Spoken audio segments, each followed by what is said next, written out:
সকাল বন্ধুরা, ভালো আছেন তো? দেখুন, আজ আমি একটা কত বড় মাটির হাঁড়ি নিয়ে এসেছি। এতে করে আমি আজকে বানাবো চিকেন হান্ডি। হ্যাঁ, যেমন বিহারে মাটন চম্পারন। হ্যাঁ, তো আমি মাটন দিয়ে না বানিয়ে চিকেন দিয়ে বানাবো, কারণ এখন তো অনেকেই মটন খায় না, অনেকের মটন খাওয়া হচ্ছে। দেখুন, ওই একই নিয়ম, একই পদ্ধতিতেই বানাবো। এই দেখুন, প্রথমে পেঁয়াজটাকে একটুখানি চপারে করে নিয়েছি। দেখুন, পুরো পেঁয়াজ, হ্যাঁ, আদা রসুন কাঁচা লঙ্কা সবকেই করে নিয়েছি, এগুলোকে দিলাম।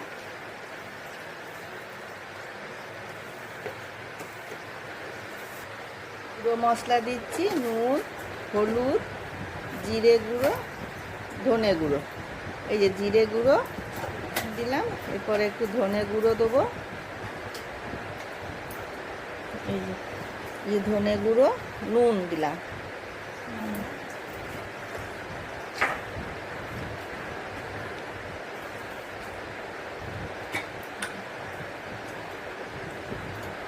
এটা হলুদ গুঁড়ো দিলাম।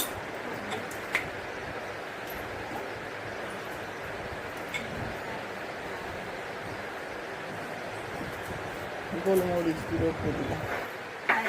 ভাজা মশলা এতে আছে জায়ফল, জয়িত্রী, সাইজিরা, গোলমরিচ, ছোট এলাচ, দারচিনি দিয়ে এই দেখুন গুঁড়ো করেছি।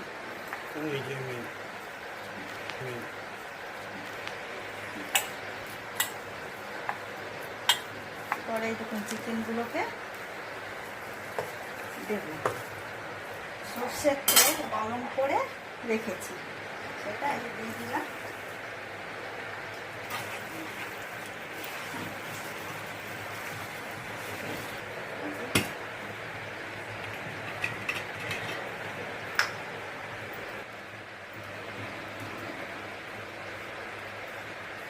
সমান থেকে পুরো চিপে দিলাম। গ্যাসটা একদম সিম করে এই দেখুন বসিয়ে দিলাম। 10 মিনিট পর এটাকে, 10 মিনিট হয়ে গেছে, একটু ঝাঁকিয়ে দিচ্ছি। হ্যাঁ, দেখুন হয়েছে কি সুন্দর। দেখুন পুরো একদম চম্পারন মিট। এই দেখুন, বুঝছেন, রংটাও দেখুন কি সুন্দর এসছে, বুঝছেন। একদম দেখুন চম্পারন চিকেন বানালাম। আপনাদেরও আশা করি ভালোই লাগবে, আর আমার পাশেও থাকবেন, আমাকে সাবস্ক্রাইব করবেন, খেয়ে জানাবেন, দেখবেন খুব ভালো লাগবে।